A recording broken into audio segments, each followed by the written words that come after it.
Bonjour. Comme dit notre frère Tanguy, bonjour. Alors, très heureux d'être avec vous ce matin. Bonjour aussi à ceux qui nous suivent à distance. Merci Tanguy, merci au groupe de louanges et Agathe à la Sono pour tout ce travail. Et ceux que je ne connais pas, je les salue aussi. Et voilà, Tanguy, Thiago, toute l'équipe est là aussi après le culte pour échanger quelques mots avec vous si vous souhaitez faire plus ample connaissance ou mieux connaître notre Église. Je voudrais introduire ce moment avec une citation d'un écrivain américain, citation que j'ai trouvée dans le Croire et Vivre, le dernier. Il y a quelques exemplaires qui sont à l'accueil ici.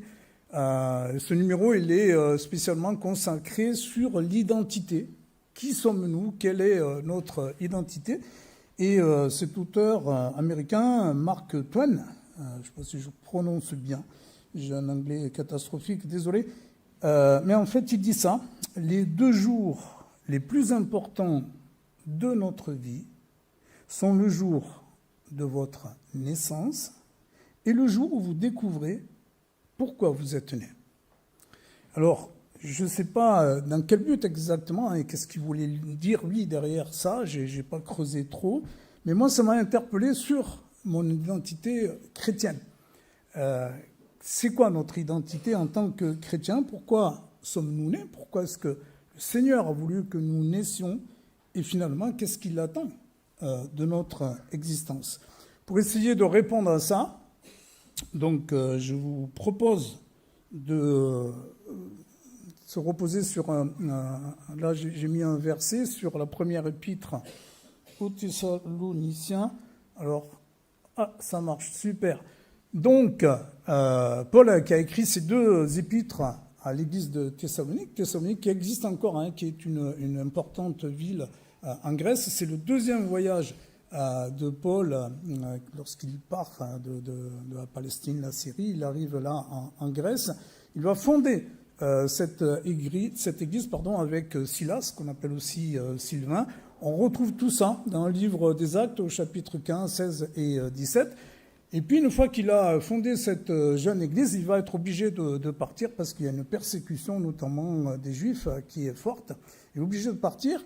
Il s'en va à Corinthe et puis il y a un de ses disciples, Timothée, qui repasse un peu plus tard dans cette église de Thessalonique et qui rejoint Paul et Silas à Corinthe et qui leur donne des nouvelles de cette église. Du coup, Paul, avec Timothée et Silas, va écrire ces 2 lettres, il y en a 2, et cette première notamment, parce que Paul n'a pas eu le temps de faire tout ce qu'il voulait avec cette église de Thessalonique, de leur enseigner. Et donc, il va continuer un peu cet enseignement, ce qui manquait avec cette épître. Et donc, je vous propose que nous ouvrions nos Bibles, où on va le lire aussi. J'ai la version, me paraît intéressante, dite de la Colombe. Donc, première épître de Thessaloniciens, chapitre 3, verset 11, et on ira jusqu'au chapitre 4, verset 12. Que Dieu lui-même, notre Père et notre Seigneur Jésus, aplanisse notre chemin jusqu'à vous. Que le Seigneur fasse abonder et déborder votre amour les uns pour les autres et envers tous les hommes, à l'exemple de celui que nous avons pour vous. Qu'il affermisse vos cœurs pour qu'ils soient sans reproche dans la sainteté devant Dieu notre Père, à l'avènement de notre Seigneur Jésus avec tous les saints. Là, c'est trop petit, donc je vais suivre ici. Quoique là, ça va. Au reste, frères, nous vous le demandons et nous vous y exhortons dans le Seigneur Jésus. Vous avez appris de nous comment vous devez marcher et plaire à Dieu. D'ailleurs, vous le faites. Eh bien, progressez encore. Vous savez en effet quelles recommandations nous vous avons données de la part du Seigneur Jésus. Ce que Dieu veut, c'est votre sanctification, c'est que vous absteniez de l'inconduite, c'est que chacun de vous sache tenir son corps dans la sainteté et l'honnêteté, sans se livrer à une convoitise passionnée, comme le font les païens qui ne connaissent pas Dieu, que personne en affaire n'use envers son frère de fraude ou de cupidité. Le Seigneur fait justice de tout cela. Nous l'avons déjà dit et attesté. Car Dieu ne nous a pas appelés à l'impureté, mais à la sanctification. Ainsi, celui qui rejette ces préceptes ne rejette pas un homme, mais Dieu, qui vous a aussi donné son Saint-Esprit. Pour ce qui est de l'amour fraternel, vous n'avez pas besoin qu'on vous en écrive, car vous êtes vous-même instruits par Dieu en vue de l'amour réciproque. C'est aussi ce que vous faites envers tous les frères dans la Macédoine entière, mais nous vous exhortons, frères, à progresser encore, à mettre votre honneur à vivre en paix, à vous occuper de vos propres affaires et à travailler de vos mains, comme nous vous l'avons recommandé. Cela pour que vous conduisiez honnêtement envers ceux du dehors et que vous n'ayez besoin de personne. Je vais remettre ce moment dans la prière. Merci Seigneur, comme notre frère Tanguy nous l'a dit, pour cette parole précieuse. Seigneur, guide-nous par ton esprit pour qu'elle ne s'arrête pas à nos oreilles, mais qu'elle pénètre notre intelligence, nos cœurs, que nous soyons les disciples transformés que tu veux que nous soyons là où tu nous places. Seigneur, nous te demandons encore pardon pour nos fautes, nos difficultés parfois à te suivre. Seigneur, là aussi, par ton esprit, aide-nous à marcher à ta suite, à aller à ta ressemblance tous les jours, davantage. Loué sois-tu, Seigneur, au nom du Christ. Amen. Alors, on pourrait intituler ce passage, en tout cas la prédication que je vais essayer de vous donner, à l'école du Dieu 3 fois saint. Donc, on va voir 3 points. D'abord, en tant que chrétiens, nous sommes des disciples. On a plusieurs fois cette expression qui revient, sanctifiés pour ce Dieu 3 fois saint. On va voir que la formation, la sanctification, c'est une formation, c'est un processus, un chemin dans lequel on s'engage. Et on l'a vu très rapidement, Paul donne 3 exemples à la fin de ce passage-là. On ne va pas les prendre en détail, mais c'est une espèce de tremplin. Parce que pour nous aussi, ce qui compte, c'est d'être concret et de voir dans nos vies l'application que l'on peut faire de ce passage et de cette parole. Donc, le premier point, on dira les chrétiens, des disciples sanctifiés pour un Dieu 3 fois saint. On a vu dans les premiers versets déjà. On a beaucoup dans nos Bibles cette expression saint, sainte, sainteté, sanctification. C'est une notion qui est fondamentale dans la parole de Dieu. Et finalement, ça veut dire quoi? Peut-être on l'a un peu oublié, peut-être on ne comprend pas très bien. Et c'est quoi l'importance pour nous aujourd'hui, ici, à la Canale, à Tours, dans nos vies en 2023? Au verset 13, il nous est dit, de ce chapitre 3, que nos cœurs soient affermis pour être sans reproche dans la sainteté devant Dieu notre Père, à l'avènement de notre Seigneur Jésus, avec tous ses saints. Et on a déjà ici trois choses essentielles. Nous sommes exhortés à être sans reproche, donc à faire tous nos efforts, devant la sainteté de Dieu, lors du retour du Seigneur Jésus. Et il nous dit, à la fin de ce verset, que nous sommes saints. Donc, Dieu est saint, et la parole nous dit que nous le sommes aussi. C'est assez étonnant. Quand je me regarde le matin dans la glace, comment puis-je être saint comme Dieu? Comment est-ce que je peux être sur le même plan que lui? Et l'Écriture nous le dit bien souvent aussi, que nous sommes par hérédité, par héritage. On l'a vu quand on a fait toute cette série de prédications sur la croix. Nous sommes pécheurs. Si je suis pécheur, comment est-ce que je peux être saint? Comment est-ce que je peux être appelé à être saint comme Dieu l'est? Et c'est une exhortation, le Seigneur nous le dit, en Lévitique par exemple 19:2, « Soyez saints comme je suis saint ». C'est un commandement. Et donc, cette notion de sainteté, elle est omniprésente, on la voit des centaines de fois, j'ai essayé de compter mais j'ai arrêté. Dans l'Ancien Testament avec la racine hébraïque, dans le Nouveau Testament avec la racine grecque, on retrouve ça des centaines de fois. Cette expression de sainteté, je ne vais pas faire une définition ici théologique, mais c'est vraiment la pureté. Elle est spécifique, c'est un trait de la nature de Dieu. Et justement, par différence avec nous qui sommes pécheurs, Dieu est saint. Il est un diamant qui brille de 1000 éclats dans un écrin. Et c'est cet amour, cette perfection, cette pureté absolue qui fait que Dieu est saint.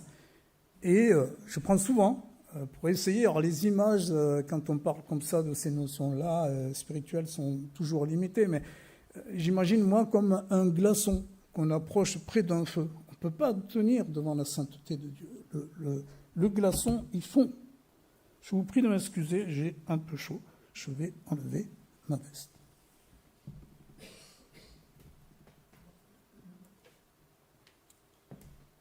Cette sainteté de Dieu, elle est tellement forte qu'on ne peut pas tenir devant Dieu.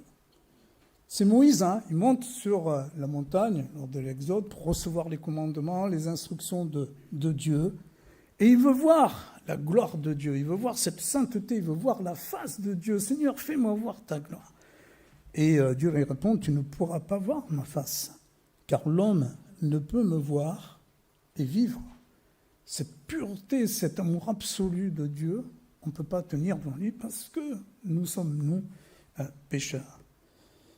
Alors, Dieu va quand même être assez sympa, il va lui dire, je vais te permettre de voir un reflet de ma gloire, mais simplement de dos.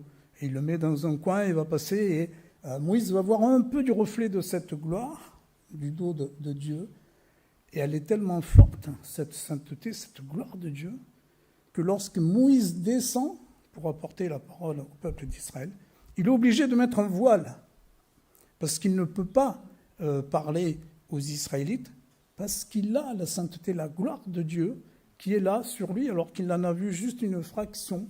Et le peuple de Dieu, les Israélites ne peuvent pas résister, ne peuvent pas se tenir. Il est obligé de mettre un voile. À Ésaïe, au chapitre 6, verset 3, les anges crient « Saint, Saint, Saint ». Donc 3 fois, et l'Éternel, désormais, toute la terre est pleine de sa gloire. Et c'est un fil rouge tout au long de l'Écriture, puisqu'on arrive dans le dernier livre, l'Apocalypse, et là au chapitre 4, verset 8, comme un écho, ce sont les 4 êtres vivants qui ne cessent de dire jour et nuit, dans ce royaume de Dieu, Saint, Saint, Saint est le Seigneur Dieu, le Tout-Puissant, qui était, qui est et qui vient. Notre Dieu est 3 fois saint. Et dans toute l'histoire chrétienne, on a relié aussi cette notion à la Trinité, à la divinité. Saint le Père, Saint le Fils, Saint le Saint-Esprit.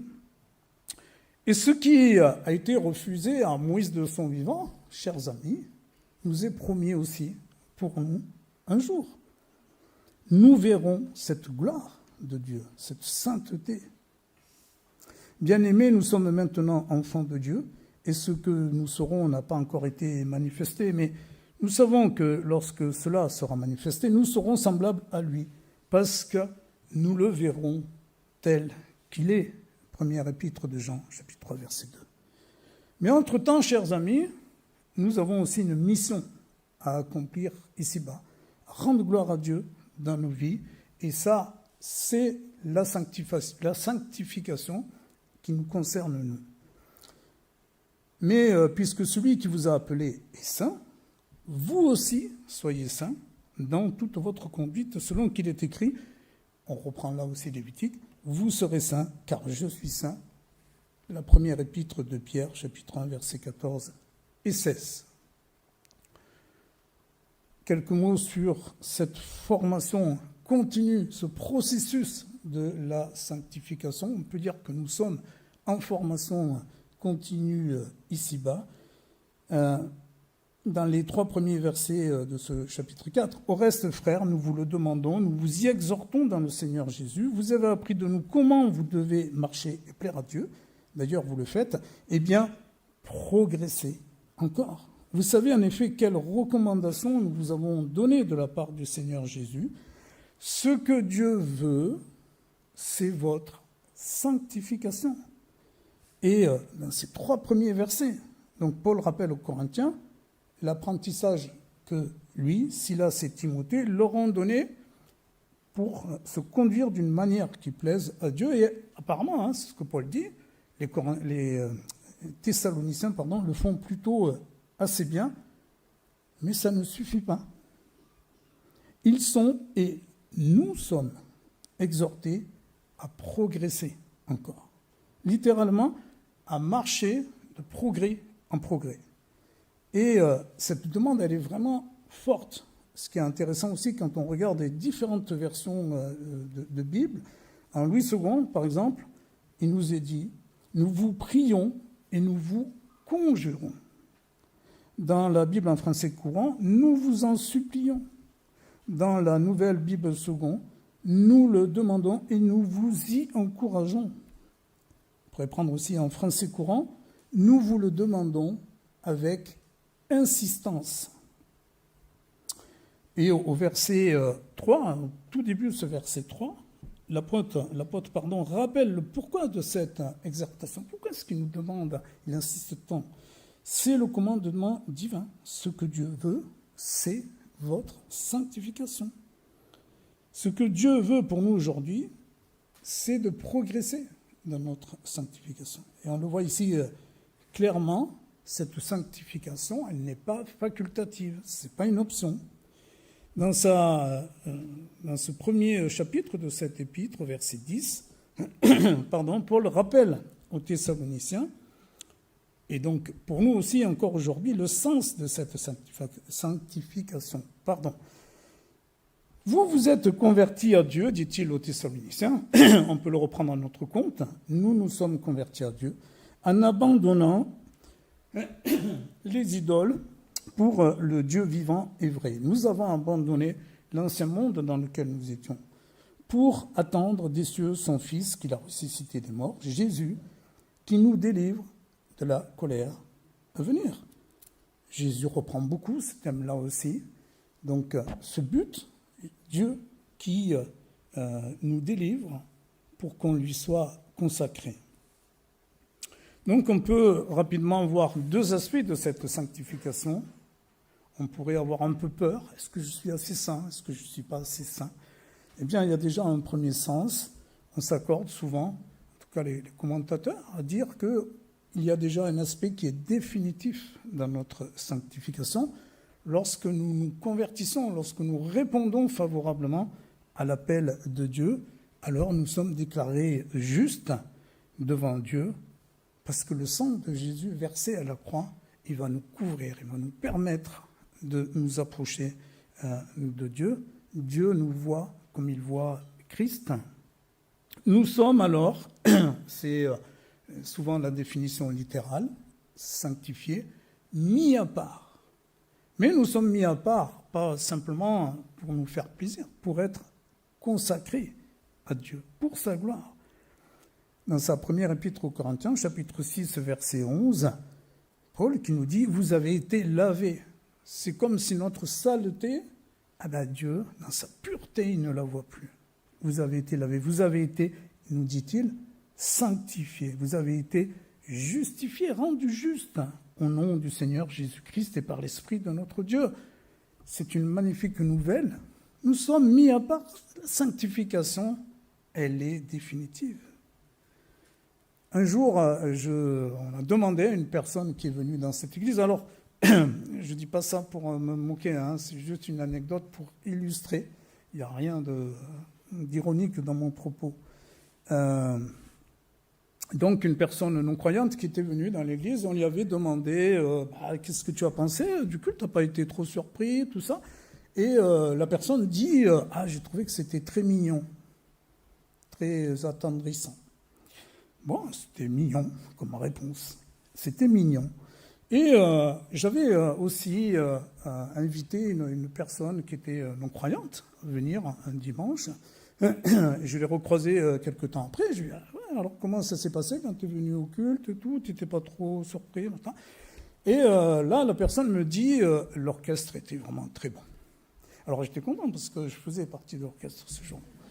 Mais, blague à part, si vous venez le dimanche ici, ou si c'est la première fois et que vous trouvez qu'on est mignon et que l'orchestre est pas mal, on a une meilleure nouvelle pour vous. C'est super que vous veniez parce que vous nous trouviez mignons et parce qu'on joue bien. Ce que Dieu veut vraiment, c'est transformer vos vies. C'est ça le message qu'on veut passer. Et voilà. C'est une expérience que j'ai faite. Dieu transforme les vies. Franchement. On n'est pas ici parce qu'on est mignon ou parce qu'on joue bien. Voilà. Ce qu'on veut vous annoncer, c'est cette nouvelle. Cette belle nouvelle. Christ est mort sur cette croix. Pas parce qu'on est mignon ou parce qu'on joue bien, mais pour vous donner une nouvelle vie. Pour vous remplir de son esprit, pour être consacré, mis à part pour sa gloire. Et nous sommes invités à participer, voilà, une fois que vous avez répondu à cet appel, vous êtes sanctifiés, vous êtes mis à part, le travail il est fait, vous ne pouvez rien faire, c'est Jésus qui a tout fait. Par contre, il nous invite aussi à travailler avec lui, même s'il va nous donner son esprit pour ça, et là c'est la dimension progressive. Nous tous qui, le visage dévoilé, reflétons comme un miroir la gloire du Seigneur, nous sommes transformés en la même image. Nous sommes transformés en la même image, de gloire en gloire, comme par le Seigneur, l'Esprit de Corinthiens 3, 18. Voilà le troisième point, on pourrait dire. La sanctification, en 3 études de cas, ça fait un peu didactique, mais parce que dans ces derniers versets, de 3 à 12, Paul va parler, vous l'avez vu, de 3 exemples. Il nous parle de la conduite, de l'impureté. Souvent, on fait le lien avec le couple, le mariage biblique, et puis la communion fraternelle et le témoignage qui rend gloire à Dieu. Je ne vais pas les reprendre dans le détail. Toutes les épîtres parlent peu ou prou, redonnent tous ces instructions, comment se conduire, l'éthique, la valeur morale du chrétien. Mais à chaque fois, il y a cette idée de la progression, de la sanctification. Et alors, des fois, on peut se dire, mais comment elle marche, cette sanctification? On pourrait voir un téléphérique rectiligne qui monte jusqu'en haut, et on va atteindre la perfection. Et non, nous n'atteindrons pas la perfection ici-bas. Et cette progression, elle est appelée à être faite. On est appelé à ne pas stagner. Mais on va être en dents de scie. Il va y avoir des hauts et il va y avoir des bas. Et parfois, on est un peu abattu, un peu fataliste. On se dit, maintenant, cette sanctification, ok, je comprends, mais ce n'est pas pour moi. Et il y a toutes ces choses, ces péchés aussi, qui sont là. Thiago, il y a quelques dimanches, on peut parler, on évoque souvent les trucs qu'on voit bien facilement, la pornographie, l'adultère, l'alcoolisme, la drogue, la convoitise, la colère, la cupidité, on peut faire toute une liste. Et vous avez devant vous, et je le confesse, quelqu'un qui est tombé quasiment dans tous ces péchés-là. J'ai fait tout ça. Et parfois encore, malheureusement, il va y avoir des fois où je vais tomber, où je vais chuter. On est au fond du trou. Tanguy l'a beaucoup dit ce matin. Vous avez un Seigneur qui est puissant. Vous avez été sanctifié, il va vous relever. La situation n'est pas désespérée. La grâce de Dieu est là. Demeurez en moi, nous dit Jésus en Jean 15, 5. Celui qui demeure en moi et en qui je demeure porte beaucoup de fruits, car sans moi, vous ne pouvez rien faire. En fait, Jésus prend cet exemple du pied de vigne, du cep, qui va porter des sarments. Les sarments vont porter du fruit dès lors qu'ils restent attachés à ce cep, ce pied de vigne. Et donc ça, c'est la bonne nouvelle. Chaque fois que vous serez attaché à Jésus, vous ne pécherez pas. Quand vous êtes en train de lire votre parole de Dieu, lorsque vous êtes en train de la méditer, lorsque vous chantez, lorsque vous louez, lorsque vous adorez le Seigneur, lorsque vous êtes dans la communion fraternelle, vous ne pécherez pas. Par contre, dès lors qu'on va s'écarter, Et c'est la difficulté que nous avons dans ce rythme de fou qui est le nôtre. Avec toutes ces choses, avec la technologie, il y a plein de choses qui font que ça va nous aspirer, nous attirer, nous rejeter du Seigneur. Et c'est là que nous sommes en danger. Et cet été, nous sommes allés, vous le savez, en Espagne. J'ai amené mon dernier fils qui va faire ses études là-bas.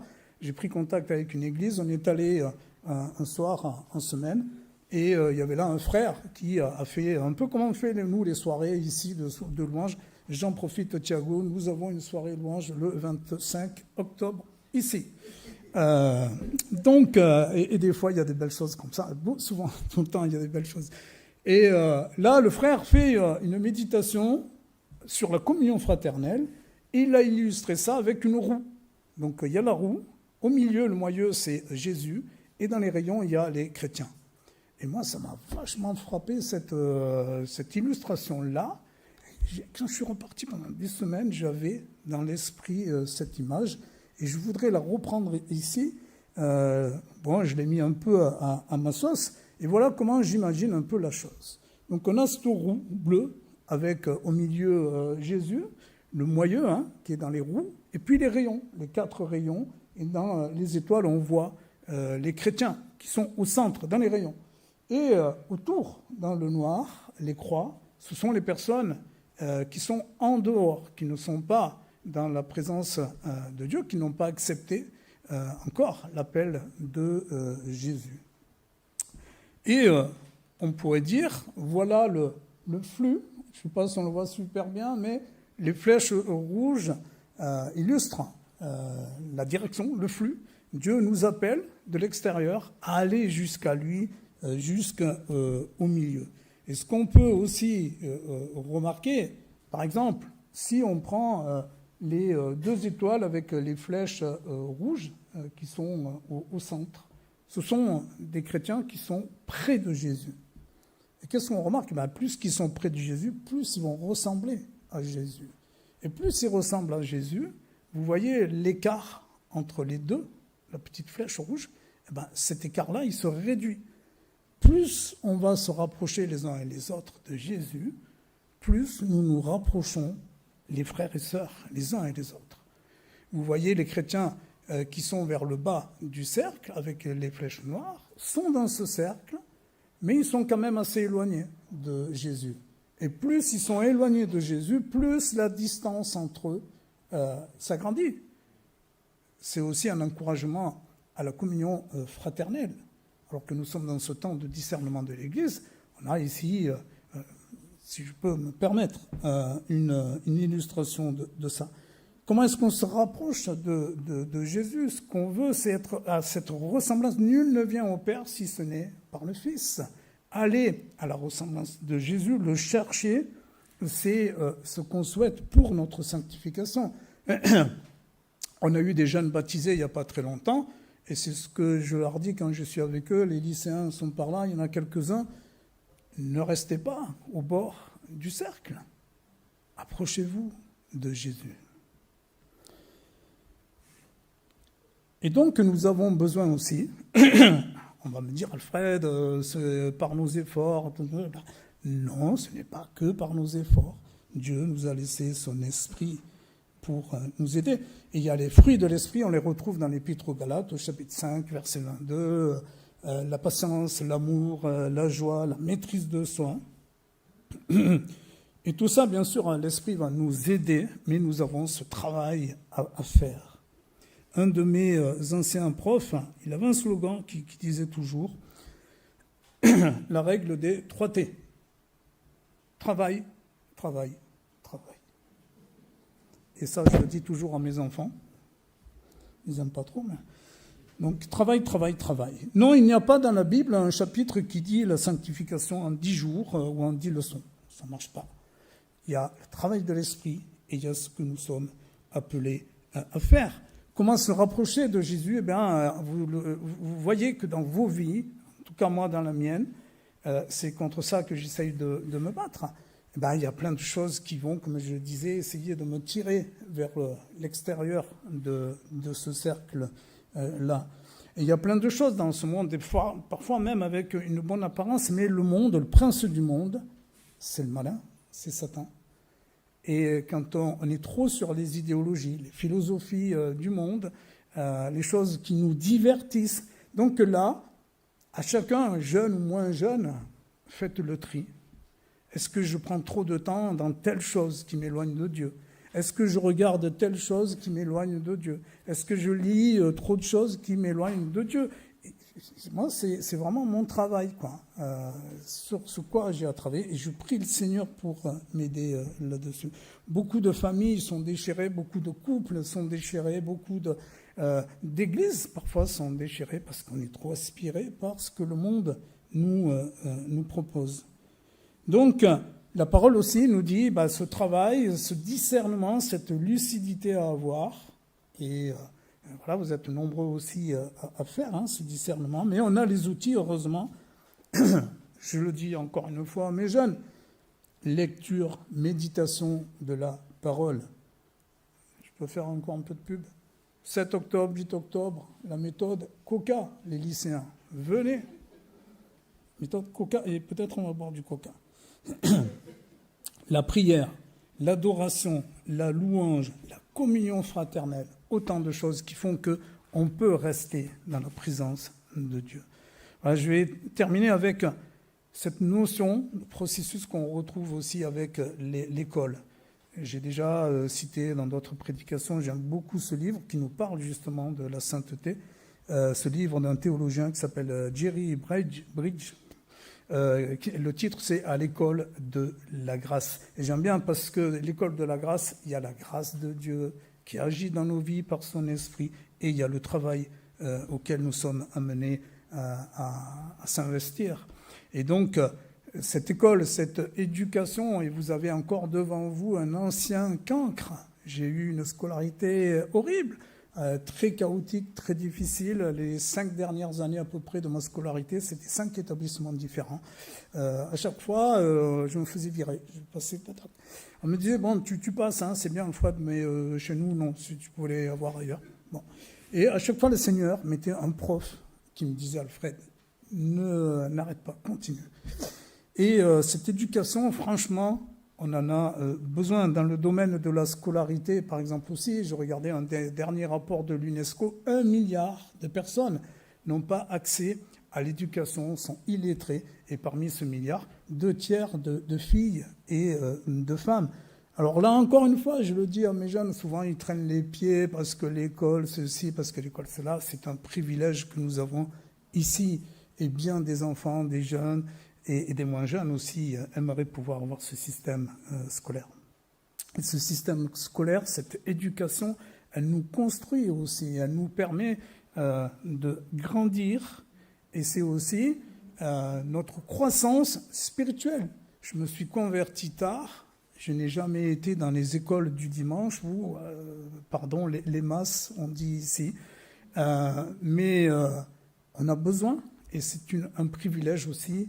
Et merci à tous les moniteurs de l'EMAS qui travaillent en ce sens. Et donc, pour terminer, ce processus, il nous est facilité aussi parce qu'on a toute une chaîne depuis le début de l'histoire chrétienne, ces frères et sœurs qui vont travailler, c'est un peu cette notion de discipulat. Paul, justement, avait bénéficié de son éducation religieuse et il l'a mis à profit aussi pour prendre l'enseignement de Jésus et le transmettre à son tour. Il a enseigné à Silas, à Timothée. Eux ont enseigné aussi aux Thessaloniciens. Ils ont enseigné à d'autres chrétiens. Et il y a cette chaîne qui se poursuit depuis que Jésus est arrivé. Et c'est à ça que nous sommes appelés. Je voudrais terminer là-dessus. Cette sanctification d'un point de vue individuel et aussi communautaire à travailler ensemble. On peut terminer avec ce dernier verset de Hébreux. Là aussi, si vous voulez en savoir plus sur la sanctification, Hébreux chapitre 12 et verset 13 qui en parle beaucoup. Rejetons, nous aussi, tout ce qui nous empêche d'avancer. Rejetons le péché qui nous enveloppe si facilement. Courons jusqu'au bout la course qu'on nous propose. Regardons toujours Jésus. C'est lui qui fait naître la foi et qui la rend parfaite. Il a accepté de mourir sur une croix sans avoir honte. En effet, il voyait d'avance la joie qu'il allait recevoir. Et maintenant, il est assis à la droite de Dieu. Amen. Oui, merci Seigneur pour ta parole, pour ton rappel, le travail que tu veux que nous accomplissions pour ta gloire. Seigneur, tu nous as mis à part, tu nous as sanctifiés, nous sommes sauvés, Seigneur, par l'œuvre de Jésus à la croix. Notre souhait, Seigneur, c'est que nous soyons tes disciples, tes ouvriers fidèles dans ce champ, dans cette moisson. Seigneur, que nous puissions être ces porteurs de paix, de joie, de délivrance que tu veux que nous soyons. Loué sois-tu, Seigneur, au nom du Christ. Amen. Amen.